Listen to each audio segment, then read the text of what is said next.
Baik, kita masuk kepada pembahasan selanjutnya, yaitu mengenai jenis-jenis daripada sistem informasi dalam organisasi. Bila bicara jenis-jenis sistem informasi dalam organisasi, dapat dipastikan bahwa jenis informasi dari setiap organisasi pasti berbeda, ya. Mengapa berbeda? Karena setiap organisasi yang pertama pasti mempunyai cirinya tersendiri. Misalnya saja, apakah organisasi tersebut menyediakan produk yang berupa barang kepada konsumennya atau customernya, atau organisasi tersebut menyediakan jasa bagi customer atau konsumennya. Dari jenis produknya saja kemungkinan jenis sistem informasinya sudah berbeda. Kemudian jenis sistem informasi dari setiap perusahaan juga bisa berbeda. Misalnya dari skala besarnya perusahaan atau skala lini produknya. Ada perusahaan yang mungkin kecil saja, jadi sistem informasinya tidak terlalu banyak juga, tetapi juga mungkin ada beberapa organisasi atau perusahaan yang lini produknya atau perusahaannya cukup besar sehingga sistem informasinya juga cukup banyak dan cukup kompleks. Nah, pada pembahasan ini kita akan membicara secara umum saja jenis-jenis yang sistem informasi yang secara umum ada dalam organisasi, ya. Nah, bila bicara jenisnya, maka kita akan bagi dua dulu, yaitu jenis sistem informasi yang berdasarkan fungsinya, dan yang kedua adalah jenis sistem informasi yang berdasarkan tingkat level manajemennya, seperti itu. Nah, sebelum saya membahas dari kedua pembahasan jenis sistem informasi tersebut, saya akan sedikit memberikan introduction atau pengenalan mengenai struktur organisasi. Nah, saya percaya bahwa rekan-rekan sudah mengenal atau setidaknya pernah melihat atau mendengar apa yang disebut dengan struktur organisasi.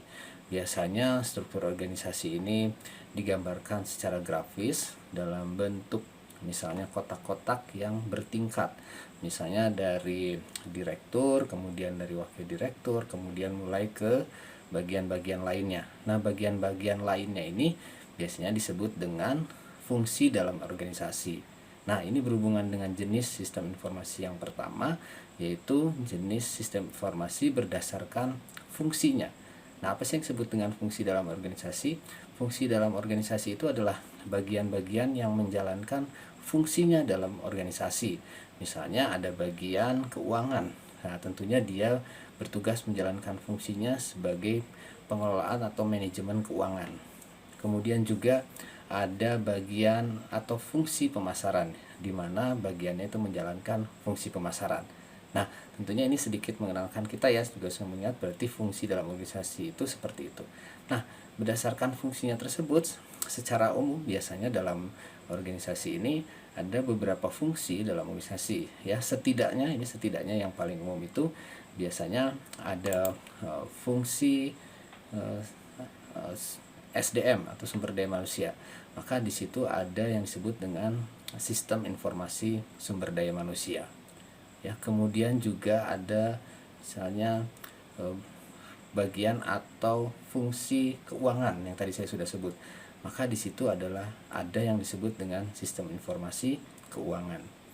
Nah, kemudian juga ada juga yang bagian atau fungsi pemasaran. Maka di situ ada yang disebut dengan sistem informasi keuangan. Kemudian juga ada bagian atau fungsi akuntansi. Maka di situ ada sistem informasi akuntansi. Nah, kalau begitu pasti setiap organisasi akan berbeda ya dari sisi fungsinya. Kenapa? Karena dari strukturnya pun setiap organisasi akan berbeda. Mungkin dalam satu organisasi hanya ada 2 atau 3 fungsi saja, misalnya keuangan, pemasaran, dan akuntansi. Tapi dalam organisasi lainnya mungkin ada 5 atau 6. Misalnya ada informasi sumber daya manusia juga. Misalnya ada juga sistem informasi produksinya. Bahkan kalau kita bicara misalnya rumah sakit yang cukup besar, kita bisa lihat, nanti kita bisa searching gitu ya. Kita bisa lihat struktur organisasinya cukup banyak juga. Misalnya ada fungsi keuangan, pemasaran, dan akuntansi yang tadi sudah disebut. Tapi juga mungkin ada bagian atau fungsi rawat jalan, ada rawat inap, kemudian juga ada penunjang medis misalnya gitu, atau ada penunjang non medis yang di bawahnya pun ada fungsi-fungsi lainnya. Nah, yang jelas setiap organisasi pasti mempunyai bagian atau jenis fungsinya sendiri-sendiri. Namun pada intinya adalah biasanya pada setiap organisasi, setiap fungsinya pasti akan memiliki sistem informasinya sendiri-sendiri. Nah, kalau demikian betul tidak ya? Misalnya dalam suatu organisasi yang fungsinya cukup banyak, pasti sistem informasinya harusnya cukup banyak juga. Ya, dipastikan pasti seperti itu. Ya, yang jelas pada pengenalan kali ini mengenai jenis sistem informasi berdasarkan fungsinya. Jadi sistem informasi berdasarkan fungsi atau bagiannya adalah bahwa sistem informasi tersebut bertujuan untuk memberikan informasi sesuai dengan fungsi bagian tersebut dalam organisasi. Jadi biasanya spesifik jenis sistem informasinya.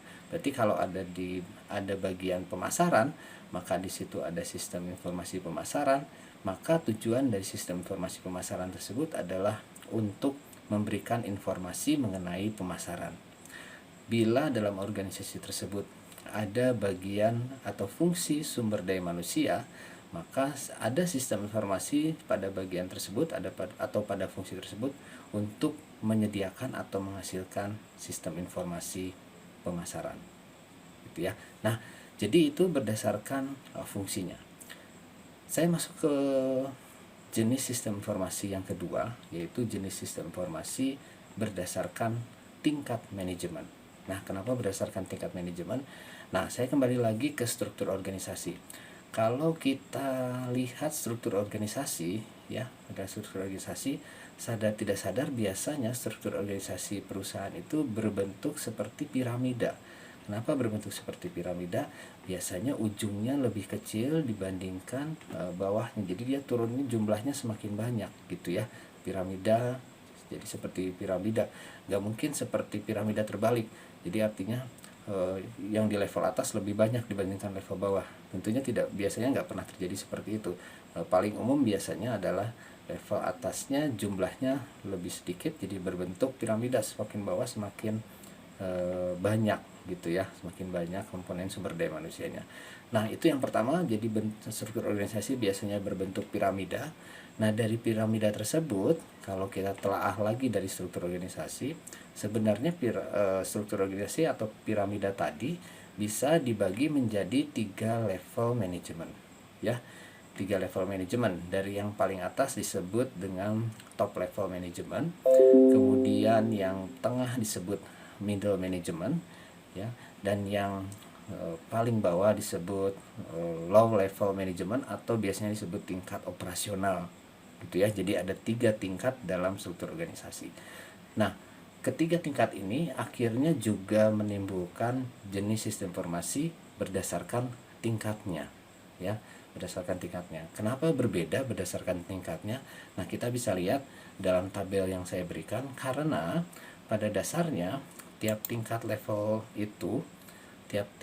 manajemen itu melakukan tugas dan fungsinya berdasarkan cirinya sendiri. Jadi tiap levelnya itu mempunyai tugas dan ciri tugasnya yang berbeda-beda, sehingga sistem informasinya pun berbeda-beda.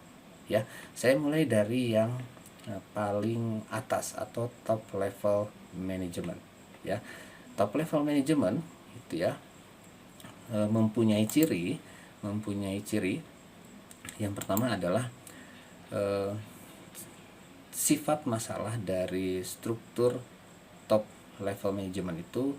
Masalah yang dihadapi oleh top level manajemen itu biasanya adalah masalah-masalah yang tidak terstruktur, ya, tidak terstruktur. Kemudian ketika dia menghadapi masalah top level manajemen, masalahnya tidak terstruktur dan sifat keputusan untuk pengambilan langkah mengatasi masalahnya juga sifatnya jangka panjang, ya, jangka panjang. Kemudian sumber informasi yang dia butuhkan untuk mengambil keputusan itu paling besar sumber informasinya itu bersumber dari eksternal perusahaan, sebagian besar ya, sebagian besar dari eksternal perusahaan ya. Nah, sebagai contoh misalnya seperti ini. Sebagai contoh misalnya ketika di level top manajemen itu sifat masalahnya contohnya seperti ini. Seorang direktur mempunyai masalah ya, atau level direksi mempunyai masalah, contohnya adalah bagaimana mengembangkan organisasi ini. Misalnya adalah apakah perusahaan ini perlu membuka cabang baru, misalnya seperti itu. Apakah perusahaan ini perlu membuka cabang baru ya. Nah, untuk membuka cabang baru dia pasti membutuhkan informasi ya, membutuhkan informasi. Nah, untuk membuka cabang baru ini maka informasi yang dia butuhkan pas misalnya tadi contoh masalahnya adalah membuka cabang baru, itu informasinya pasti informasi yang sifatnya lebih banyak secara eksternal ya. Misalnya di mana lokasinya gitu ya, apakah di lokasi tersebut cukup strategis ya, pasti itu datanya eksternal dari luar perusahaan. Kemudian apakah sumber daya manusia pada lokasi yang baru nanti itu tersedia ya. Kemudian apakah hukum atau peraturan pada lokasi yang direncanakan tersebut untuk membuka cabang baru itu peraturannya mendukung, seperti itu ya. Nah, itu contohnya meskipun ada juga pertimbangan internalnya, misalnya apakah kita mempunyai dana misalnya gitu ya untuk membuka cabang baru. Nah, apakah kita mempunyai sumber-sumber kemampuan lainnya ya, tapi pada dasarnya keputusannya secara garis besar dia membutuhkan data yang lebih banyak secara eksternal, seperti itu. Dan sifat keputusannya juga jangka panjang, yaitu bukan sifat membuka cabang baru itu bukan keputusan tahunan, mungkin belasan tahunan bahkan puluhan tahunan itu. Nah, karena sifat masalahnya yang tidak struktur gitu ya, dan sifat keputusannya jangka panjang dan sumber informasinya pun lebih banyak secara eksternal, maka dia membutuhkan sistem informasi yang berbeda ya, sistem informasi yang berbeda dibandingkan level manajemen lainnya. Nah, dia membutuhkan jenis yang pertama dari sistem informasi berdasarkan tingkatnya itu yang disebut dengan sistem informasi top management yang disebut decision support system. Jadi dia membutuhkan apa yang disebut dengan sistem informasi yang membantu dia mengambil keputusan, decision support system ya. Itu jenis yang pertama ya. Nah, oke, saya beralih ke jenis sistem informasi berdasarkan tingkat manajemennya yang kedua yaitu yang disebut dengan sistem informasi middle management. Nah, sistem informasi ini berbeda dengan sistem informasi yang sifatnya top management. Kalau ini sistem informasi yang digunakan oleh middle management ya, middle management, manajemen level menengah ya. Misalnya kepala bagian ya, misalnya kepala bagian pemasaran atau kepala bagian akuntansi misalnya itu middle level management ya. Nah, apa bedanya dengan top level management? Level yang middle ini biasanya sifat masalahnya semi terstruktur. Kalau yang di top level itu masalahnya tidak terstruktur ya, masalahnya kompleks gitu ya. Kalau yang di middle management ini masalahnya adalah semi terstruktur ya, semi terstruktur. Nah, kemudian keputusan yang harus dia ambil pun sifatnya jangka menengah ya, misalnya 1 sampai 2 tahun gitu ya, sesuai dengan program kerjanya. Dan sumber informasinya biasanya ada 2, internal dan eksternal, seperti itu ya, internal dan eksternal sumber informasinya, dari dalam dan dari luar. Relatif komposisinya hampir sama gitu ya, sumber informasinya secara internal maupun secara eksternal ya. Sebagai contoh seperti ini, tadi saya sudah bilang misalnya itu adalah kepala bagian ya.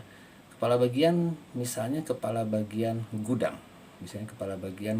contohnya ya, logistik gitu. Nah, ketika terjadi permasalahan di bagian gudang misalnya logistik, misalnya yang dihadapi adalah barang persediaan habis ya, Nah, barang persediaan habis ini masuk dalam masalah yang semi terstruktur. Ya, kenapa masalahnya semi terstruktur? Kalau barang habis itu berarti masalahnya bisa penyelesaian masalahnya bisa bermacam-macam, Misalnya kalau barang habis, satu dia bisa mengambil keputusan mengambil di gudang kalau ada, atau membeli, ya, membeli barang atau stok baru, ya. Nah, ketika dia harus mengambil keputusan membeli barang stok baru, ya, stok baru didatangkan seperti itu, ini masih semi terstruktur juga. Nah, misalnya ke siapa supplier siapa yang harus dipilih, ya, ke supplier A atau supplier B atau supplier C, dia harus analisis. Nah, sudah ada kata analisis berarti dia masalahnya udah semi terstruktur, jadi sifat masalahnya masih ada kekomplekannya, ya, tapi tidak sekompleks dengan yang top manajemen tadi, tapi dia membutuhkan suatu analisis. Nah, analisisnya membutuhkan datanya bisa data internal, misalnya apakah stok barangnya ada, berapa jumlahnya, ya. Tapi juga dia membutuhkan data yang sifatnya eksternal, ya, misalnya ke supplier siapa harus membeli, berapa tingkat harganya, berapa jumlahnya, berapa tingkat harganya tadi, berarti dia harus analisis juga data eksternal seperti itu, ya. Nah, itu biasanya membutuhkan sistem informasi yang berbeda daripada top management, ya. Ini adalah sistem informasi untuk level menengah manajemen, gitu ya, middle level management. Sistem informasi untuk level menengah atau manajemen menengah, lapisan menengah, seperti itu, ya. Nah, yang ketiga jenis sistem informasi berdasarkan level manajemen ini apa yang disebut dengan level sistem informasi untuk level transaksi, untuk operasional, ya. Nah, untuk operasional misalnya untuk bagian-bagian yang menjalankan fungsi-fungsi harian, ya, fungsi-fungsi harian seperti itu, ya. Nah, sifatnya untuk level operasional ini biasanya masalahnya sangat terstruktur. Sangat terstruktur itu masalahnya sangat jelas dan penyelesaiannya juga sudah sangat jelas. Kalau ada masalah A, ya biasanya penyelesaiannya adalah ya harus seperti A, B, C, misalnya seperti itu, ya. Dan biasanya jangka waktunya pendek atau harian, ya. Sebagai contoh seperti ini. Misalnya ada bagian pendaftaran di rumah sakit, itu level transaksi, ya, di level transaksi atau di low management. Ketika pasien datang, nah, masalah yang dihadapi harus diselesaikan oleh level transaksi itu kan biasanya jelas. Pasien datang, ya, contohnya ini bagian pendaftaran. Pasien datang maka harus dicatat namanya, alamatnya, jenis kelaminnya misalnya, ya, kemudian riwayat medisnya, kemudian ditanya tujuan berobatnya akan kemana. Hanya itu, ya, hanya itu. Nah, kemudian penyelesaiannya seperti apa? Ya, tinggal dicatat namanya, tinggal dicatat data-data yang diperlukan, kemudian datanya diberikan ke sesuai dengan klinik yang dia tuju. Misalnya seperti itu kalau di rumah sakit.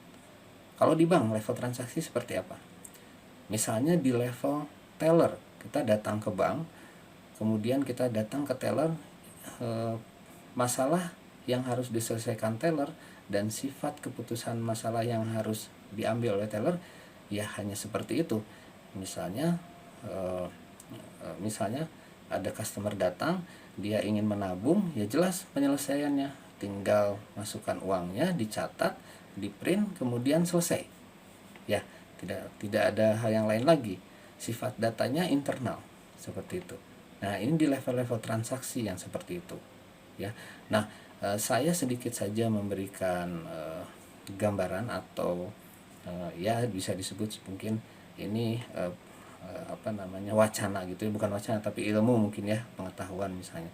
Karena di level transaksi ini sifat masalahnya sangat jelas, penyelesaian masalahnya sangat jelas. Nah, biasanya di level-level ini banyak dilakukan apa yang disebut dengan otomatisasi atau dibuat secara otomatis, ya, secara otomatis. Misalkan zaman dulu mungkin gitu ya, zaman dulu atau saya pernah mengalami kalau datang ke rumah sakit, kita masuk ke level transaksi yang paling awal, misalnya daftar.